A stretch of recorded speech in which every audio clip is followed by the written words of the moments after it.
이 책은 프랑스 파리의 중심 한복판에 진료실을 갖고 있는 정신과 의사 꾸페 씨가 다양한 유형의 환자들을 보다가 꾸페 씨 자신도 별로 행복하지 않다는 결론을 스스로 내리게 되면서 정신과 진료실의 문을 닫고 전 세계로 여행을 떠나게 되면서 행복의 정의를 써내려가는 과정을 담고 있는데요. 이미 보신 분들도 많으시죠? 저도 꽤 오래전에 봤는데 우연히 다시 보게 됐는데 너무 재밌고 역시 진짜 좋더라고요. 책을 쓴 저자가 실제로 프랑스의 저명한 정신과 의사면서 심리학자이고 그의 경험을 바탕으로 쓰여진 실화소설이어서 더 와닿았던 것 같아요. 책 표지에 이런 글귀가 있어요. 모든 여행의 궁극적인 목적지는 행복이다. 춤추라 아무도 바라보고 있지 않은 것처럼, 사랑하라 한 번도 상처받지 않은 것처럼, 노래하라 아무도 듣고 있지 않은 것처럼, 살라 오늘이 마지막 날인 것처럼.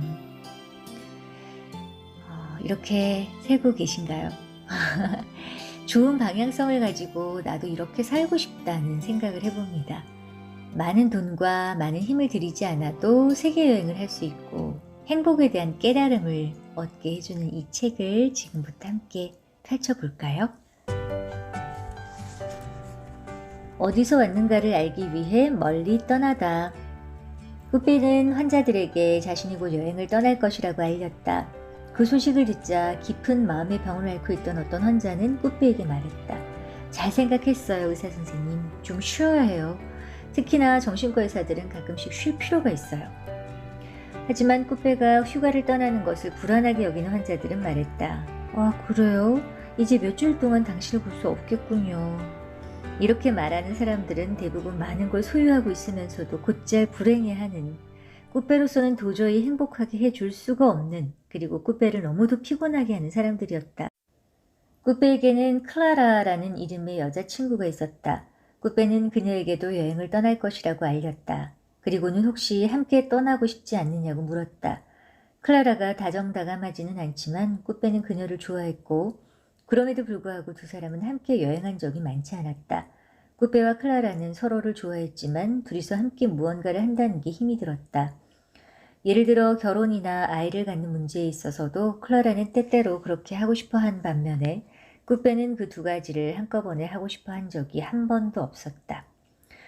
클라라는 큰 회사에서 많은 일을 했다. 그녀가 다니는 회사는 제약연구소로 다름 아닌 정신과 의사들에게 제공되는 알약을 만드는 곳이었다.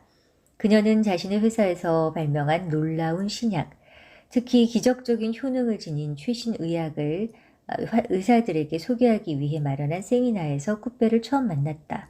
그녀는 세상의 모든 정신병 환자들과 의사들의 마음을 사로잡는 알약의 이름을 찾아내기 위해 상당히 많은 월급을 받으면서 일하고 있었다.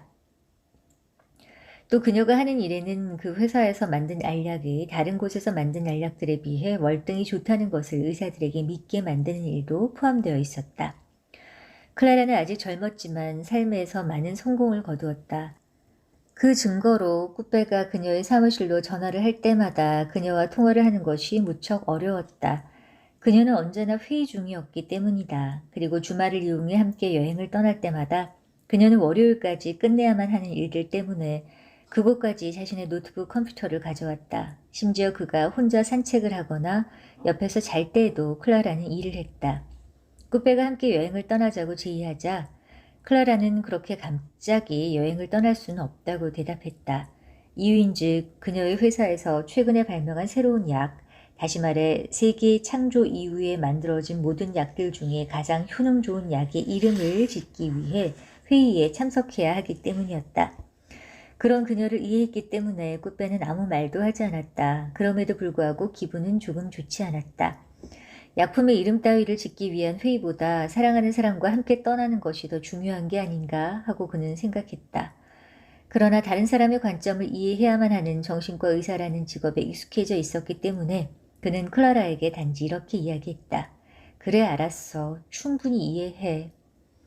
레스토랑에서 저녁을 먹으면 클라라는 사무실에서의 자신의 삶이 얼마나 복잡한가를 이야기했다. 그녀가 다니는 회사에는 사장이 2명 있었는데 불행히도 서로를 미워하는 사이였다. 하지만 둘 다 클라라를 좋아했다. 그래서 클라라는 늘 곤란한 상황에 빠지곤 했다. 한 사람을 위해 일을 하면 그것은 언제나 다른 한 명을 기분 나쁘게 하는 일이 되었고 그 반대의 경우 역시 마찬가지였다. 꾸빼는 클라라에게 자신이 왜 여행을 떠나려 하는지 아직 말하지 않았다. 저녁 식사 무렵 그녀가 자기 사무실에서의 문제들을 늘어놓았기 때문이다. 그러나 그런 식의 대화를 계속해 나가면 결국 피곤하게 끝날 가능성이 컸기 때문에 꾸빼는 사람들을 행복하게 하고 불행하게 하는 것이 무엇인가에 관한 설문조사를 곧바로 시작해야겠다고 마음먹었다. 클라라가 남은 음식을 마저 먹기 위해 잠시 말을 중단했을 때 꾸빼는 그녀를 바라보며 물었다. 행복해? 그러자 클라라는 포크를 내려놓으며 꾸빼를 빤히 쳐다보았다. 순간적으로 그녀는 감정이 격해진 듯 했고 꾸빼에게 이렇게 물었다. 나를 떠나고 싶어요? 꾸빼는 그녀의 눈이 사람들이 울기 시작할 때처럼 젖어 있는 것을 보았다. 그는 그녀의 손 위에 자기의 손을 올려놓았다. 그리고 그녀에게 절대 그런 게 아니며 가로 열고 아주 가끔씩 생각해 본 것은 사실이지만 가로 닫고 그런 질문을 한 것은 단지 자신이 행복에 관한 설문조사를 시작했기 때문이라고 설명했다. 클라라는 많이는 아니지만 약간 안심이 된 듯 보였다. 꾸빼는 왜 사람들이 무엇 때문에 행복해지고 불행해지는가를 알고 싶다고 말했다. 그러나 사실 그거보다 먼저 알고 싶은 것이 있었다. 꾸빼가 그녀에게 행복한가 물었을 때 왜 그녀는 그가 자신을 떠나고 싶어 하는 것이라고 생각했을까? 클라라는 그것이 비난처럼 들렸다고 대답했다. 마치 넌 절대로 행복해지지 못할 거야 하고 그녀에게 말한 것 같았다고. 다시 말해 그것은 그가 그녀 곁에 더 이상 머물고 싶어 하지 않는다는 것과 같은 뜻이었다. 결코 행복할 수 없는 사람과 함께 살고 싶어 하는 사람은 아무도 없을 것이기 때문이다. 꾸빼는 그런 말을 하려고 했던 것이 아니라고 반복해서 말했다. 클라라를 완전히 안심시키기 위해 꾸빼는 그녀를 웃길 만한 농담을 했다. 저녁 식사가 끝날 무렵 둘은 서로를 사랑하고 있다고 느꼈다. 그런 느낌은 그들이 잠자리에 들 때까지 이어졌다. 잠이 들면서 꾸빼는 행복에 대한 자신의 설문조사가 잘 시작되었다고 생각했다. 그는 벌써 2가지를 배운 것이다. 그 한 가지는 그가 이미 알고 있던 것이지만 여자들은 정신과 의사가 보기에도 매우 복잡한 존재라는 것이었다. 그리고 다른 하나는 사람들에게 행복한가 하고 물을 때에는 주의해야 한다는 점이었다. 그 질문은 사람들의 마음을 심하게 흔들어 놓을 수가 있기 때문이다. 꾸빼는 먼저 중국으로 여행을 결심했다. 중국을 여행한 적은 한 번도 없었지만 왠지 그곳에 가면 행복의 비밀들을 배울 수 있을 것만 같았기 때문이다. 어렸을 때 읽은 푸른 연꽃이라는 만화에 나오는 땡땡의 모험과 땡땡의 친구인 창의 아버지 왕아저씨를 떠올렸다. 긴 턱수염과 함께 무척이나 지혜로워 보이는 그 중국 노인은 행복의 비밀을 알고 있을 것만 같았다. 분명히 그 노인과 비슷한 이들이 아직 중국에 남아있으리라고 꾸빼는 생각했다. 그런데 땡땡의 친구 창이 미쳐버리는 바람에 그의 부모는 큰 불행에 빠졌다. 땡땡은 그들을 위로하려고 했지만 아무 소용이 없었다. 다행히도 나중에 땡땡은 악한들의 소나기에서 왕아저씨의 아들을 낫게 해줄 수 있는 대스승을 구출했다. 그래서 마지막엔 모든 사람이 행복해졌다.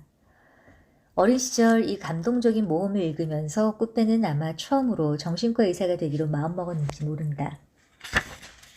비록 그 나이엔 그 단어가 무엇을 의미하는지 정확히 이해하지 못했지만 꾸빼는 클라라와 함께 영화관에 가서 여러 편의 중국 영화를 본 적이 있는데 영화를 보면서 중국 여인들이 무척 예쁘다는 사실을 알았다. 비행기를 타기 위해 공항에 도착했을 때 항공사 직원이 그에게 좋은 소식 한 가지를 알려주었다.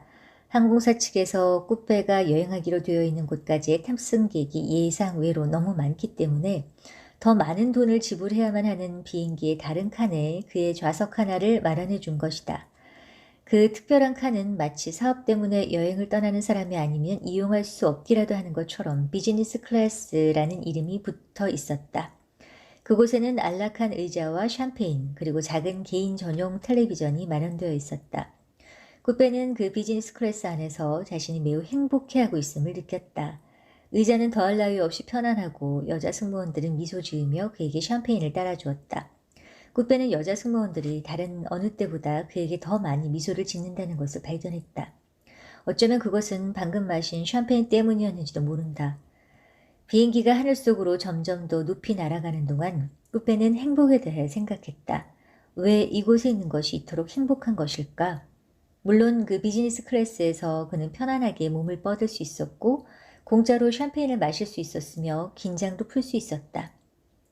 하지만 그런 것들은 그의 집에 있는 안락한 소파 위에서도 얼마든지 할 수 있는 일들이었다. 그러나 집에서는 지금 이 비행기에서의 순간만큼 행복하지는 않았다. 꾸페는 주위를 둘러보았다.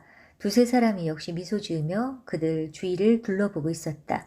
꾸페는 그들이 자신처럼 항공사로부터 뜻밖의 선물을 받은 사람들이라는 걸 알았다. 꾸페는 옆 사람에게로 시선을 돌렸다. 옆 좌석에서는 한 남자가 심각한 표정으로 온통 숫자로 가득 찬 영자 신문을 읽고 있었다. 그는 꾸페보다 나이가 더 많아 보였고 더 뚱뚱했으며 최신 유행에 따라 조그만 캥거루가 그려진 넥타이를 메고 있었다. 그가 단순한 여행이 아니라 사업관계로 출장을 가는 중임을 알 수 있었다. 잠시 후 두 사람은 대화를 나누기 시작했다. 그 신사의 이름은 비비행이었는데 비비행은 꾸페에게 중국에 처음 가는 것이냐고 물었다. 꾸페는 그렇다고 대답했다. 비비행은 자신이 중국에 대해 조금 알고 있다면서 그곳에서 자신의 공장이 있다는 것과 그곳에선 비비행과 꾸페가 사는 나라보다 훨씬 싼 노동임금으로 사업을 할 수 있다고 설명했다. 그러면서 그는 덧붙였다.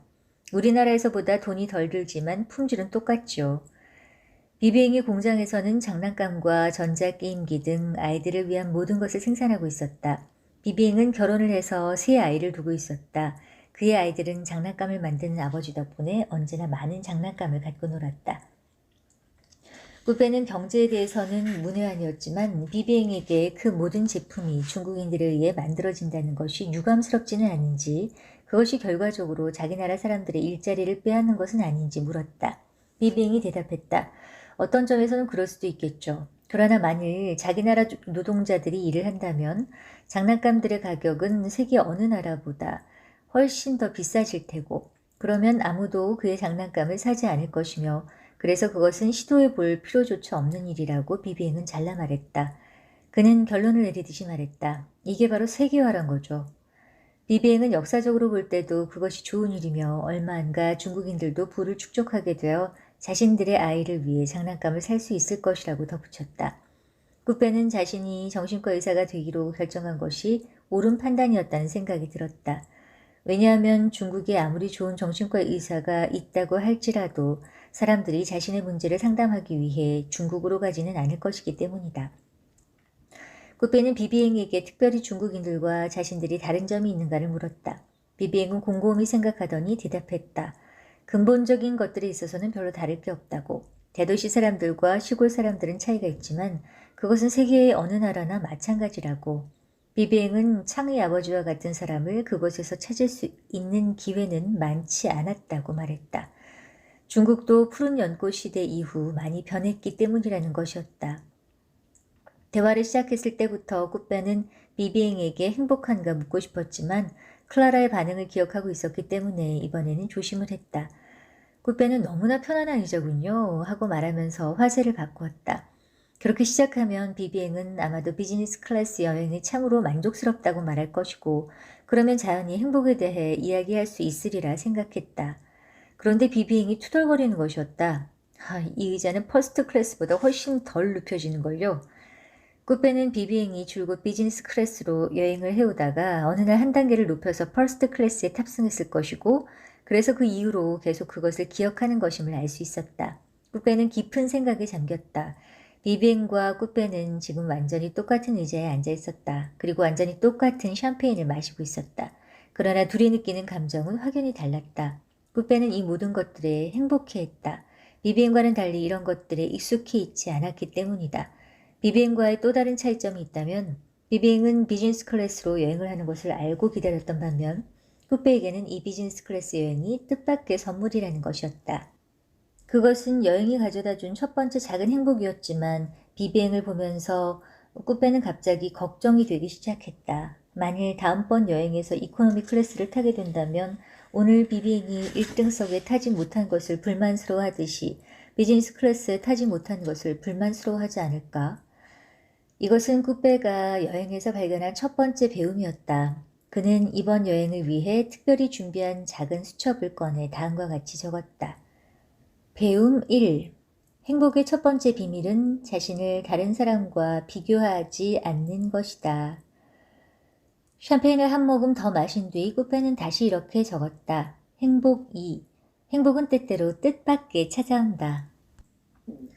현재의 삶과 자신이 원하는 삶과의 차이. 중간 생략. 교수가 목록을 읽는 동안 꾸빼는 그가 자기를 진정한 지성이 결여된 사람 아니면 오히려 진짜 순진한 사람 또는 어리석은 바보로 여기게 될지도 모른다고 생각했다.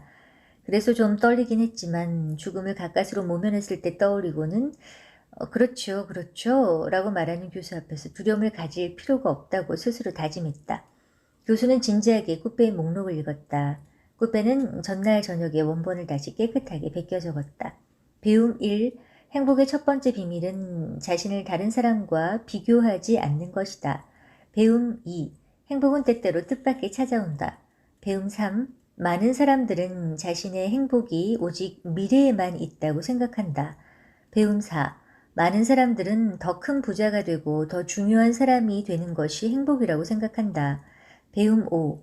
행복은 알려지지 않은 아름다운 산속을 걷는 것이다. 배움 6. 행복을 목표로 여기는 것은 잘못된 생각이다. 배움 7. 행복은 좋아하는 사람과 함께 있는 것이다. 배움 8. 불행은 사랑하는 사람과 헤어지는 것이다. 배움 9. 행복은 자기 가족에게 아무것도 부족한 것이 없음을 아는 것이다. 배움 10. 행복은 자신이 좋아하는 일을 하는 것이다. 배움 11. 행복은 집과 채소밭을 갖는 것이다. 배움 12. 좋지 않은 사람에 의해 통치되는 나라에서는 행복한 삶을 살기가 더욱 어렵다. 배움 13. 행복은 자신이 다른 사람에게 쓸모가 있다고 느끼는 것이다. 배움 14. 행복이란 있는 그대로의 모습으로 사랑받는 것이다. 배움 15. 행복은 살아있음을 느끼는 것이다. 배움 16. 행복은 살아있음을 축하하는 파티를 여는 것이다. 배움 17. 행복은 사랑하는 사람의 행복을 생각하는 것이다. 배움 18. 태양과 바다. 이것은 모든 사람에게 행복을 가져다 준다. 교수가 목록을 읽으면서 혼자 웃자 꾸빼는 쥐구멍이라도 찾고 싶었다. 하지만 스스로 용기를 갖기 위해 한 가지 배움을 생각했다. 행복은 다른 사람의 의견을 너무 중요하게 생각하지 않는 것이다. 이것은 아마도 배움 19의 자리를 차지할 수 있는 좋은 교훈이 될 것이다. 교수는 목록과 꾸빼를 번갈아 보았다. 이거 대단히 흥미로운데요. 당신의 행복에 관한 거의 모든 것을 적는 데 성공했어요. 꾸빼가 물었다. 무엇을 다 적었다는 거죠? 행복을 결정하는 모든 요소들 말이요. 학자들이 연구하는 것이 바로 이런 것들이에요. 당신의 방법은 결코 어리석지 않아요. 꾸빼가 놀라서 물었다. 내가 적어놓은 이 모든 배움들이 괜찮다는 말씀이신가요? 그래요, 어느 정도는. 당신이 적어놓은 각각의 배움들에 대해 난 적어도 20가지가 넘는 연구 주제들을 발견할 수 있었어요. 이를테면 당신이 여기에 적어놓았듯이 우리의 행복은 비교하는 것들에 좌우되죠. 배움 1이 말하는 것처럼 말이에요. 자, 당신에게 3가지 질문을 하겠어요. 먼저 현재의 당신의 삶과 당신이 원하는 삶의 차이에 대해 생각해 보길 바래요. 꾸빼는 잠시 그것에 대해 생각했다. 그리고는 자신이 지금의 삶에 충분히 만족하며 앞으로의 삶도 이와 같이 지속되기를 원한다고 말했다. 그리고는 문득 클라라를 생각하고는 한마디 덧붙였다. 사랑하는 사람과 안정된 삶을 이룰 수만 있다면 더 좋겠지만요. 그 말에 교수는 깊은 한숨을 쉬었다. 마치 아 가엾은 우리들 하고 말하는 것처럼. 그리고는 꾸빼가 생각해야 할 2번째 차이에 대해서 질문했다. 현재의 삶과 과거의 최고로 좋았던 시기의 차이를.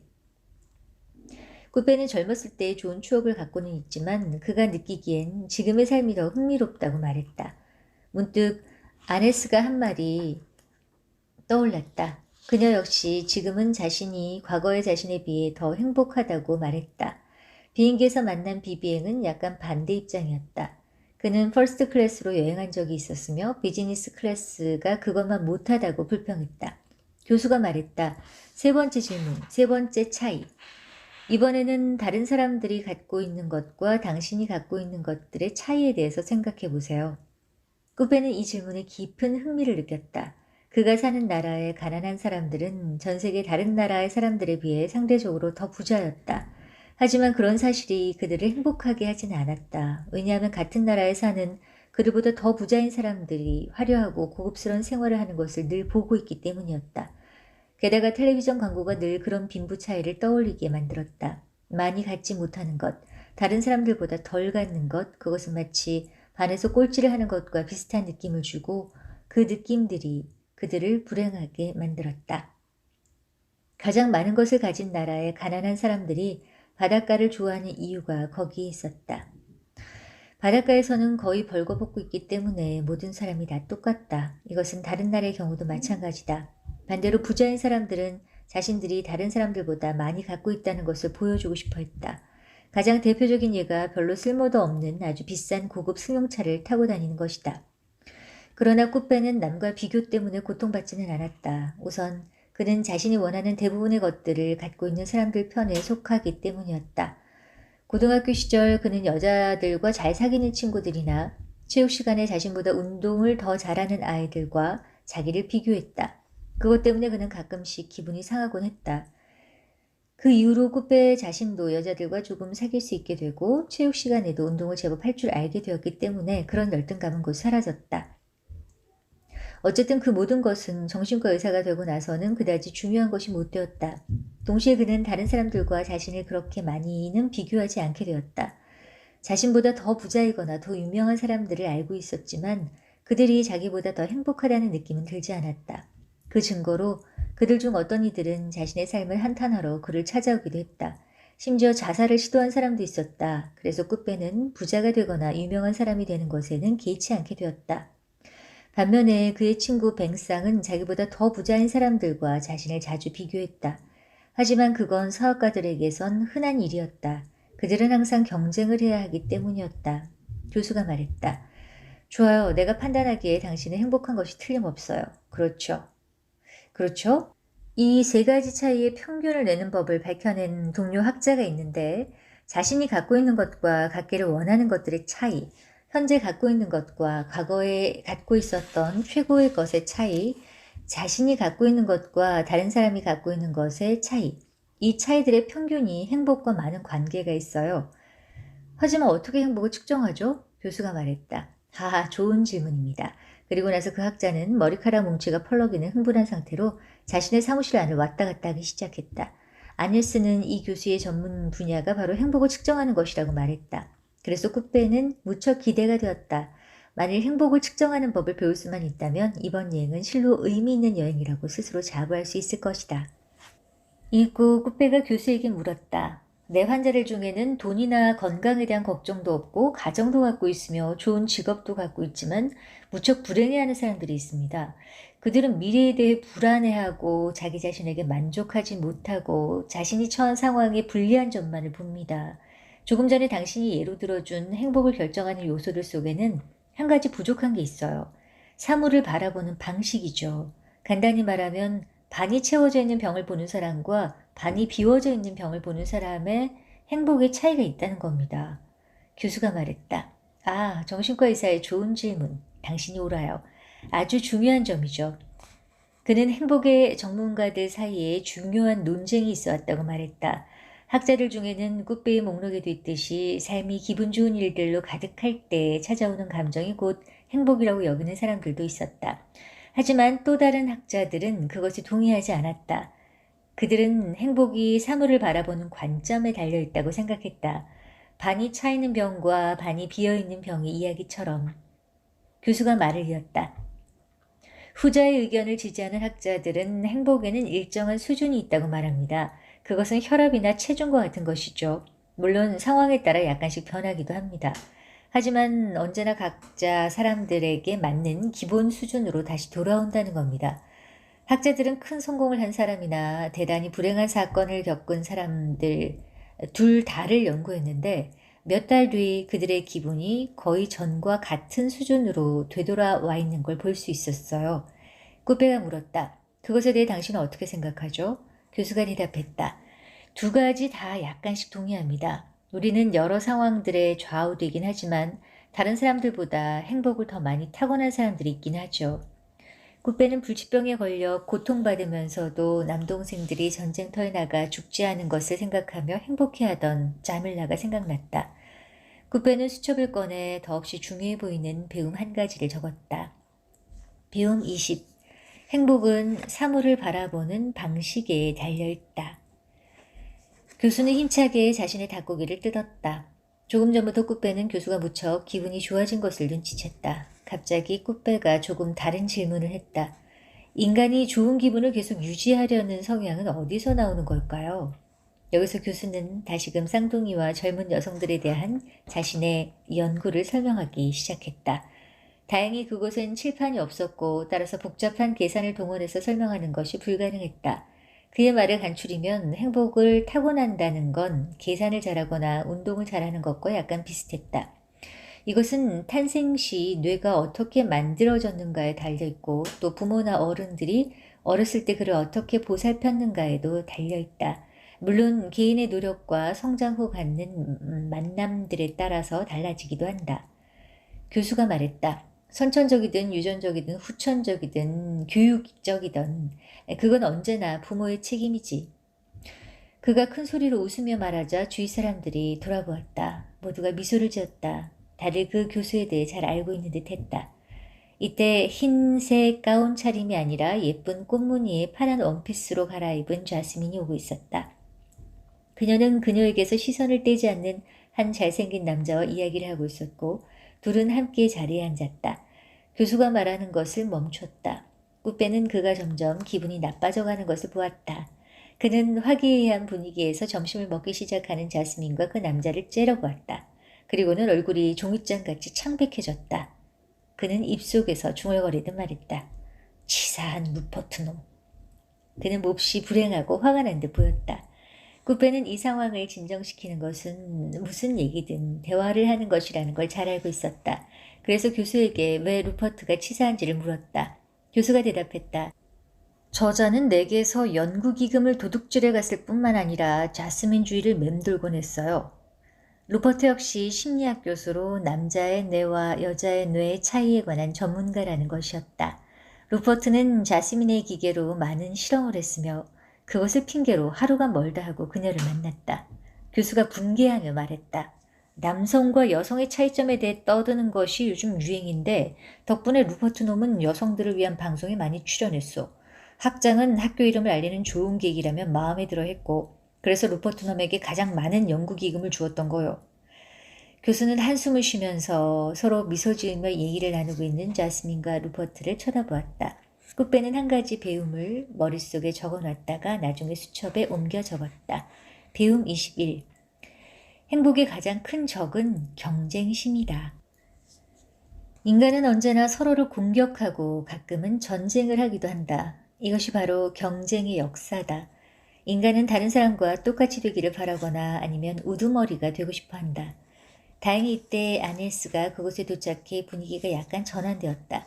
그녀 또한 예쁜 원피스 차림이었다.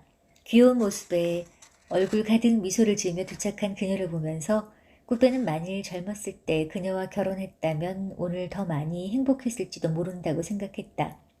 하지만 아이들에 관해 말다툼을 하고 있거나 아니면 그것으로 인해 서로 피곤해져 있고 얼굴이 마주치는 걸 회피하거나 다른 사람들처럼 지금쯤은 이혼을 한 상태였을지도 모르는 일이다.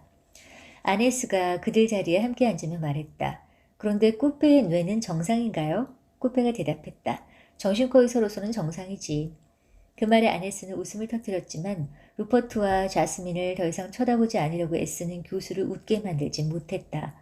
꾸빼는 그가 계속 괴로워한다는 것을 알 수 있었다.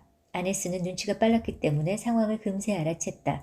그래서 적어도 교수가 루퍼트와 자스민을 더 이상 볼 수 없거나 덜 보이게 하려고 교수의 바로 앞자리로 옮겨 앉았다. 그리고는 방금 전에 읽은 기쁨과 즐거운 기분 그리고 행복의 차이에 대한 최근의 신문 기사를 교수에게 말하기 시작했다.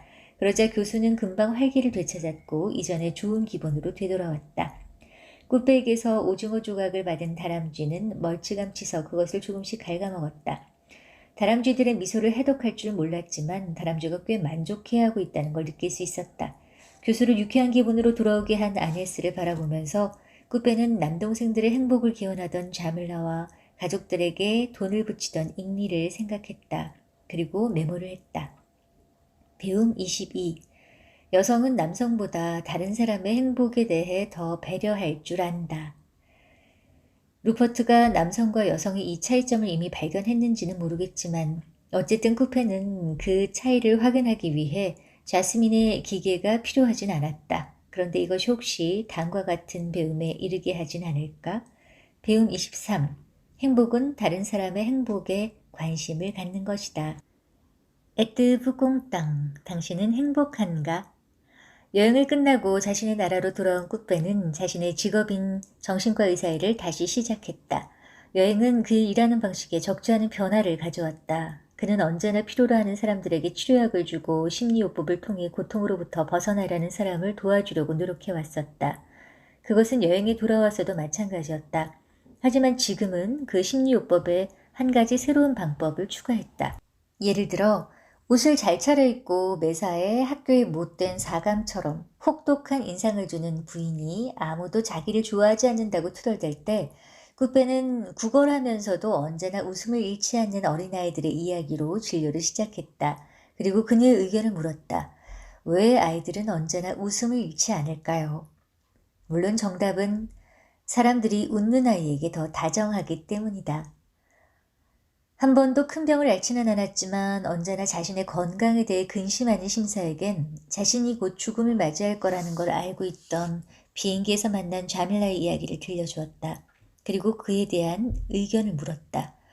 왜 그녀가 그럼에도 불구하고 미소를 지었는지, 그리고 심지어 매우 불행한 상황에서도 행복을 느낄 수 있었는지, 그 이유가 무엇인지를. 또한 그들에게 노승의 가르침과 마리루이즈 집에서 열렸던 살아있는 것을 축하하는 파티와 계산하길 좋아하는 제이크와 오징어 튀김을 기다리던 다람쥐, 그 밖에 이 여행길에서 그에게 다가왔던 다른 많은 것들에 대해 이야기했다.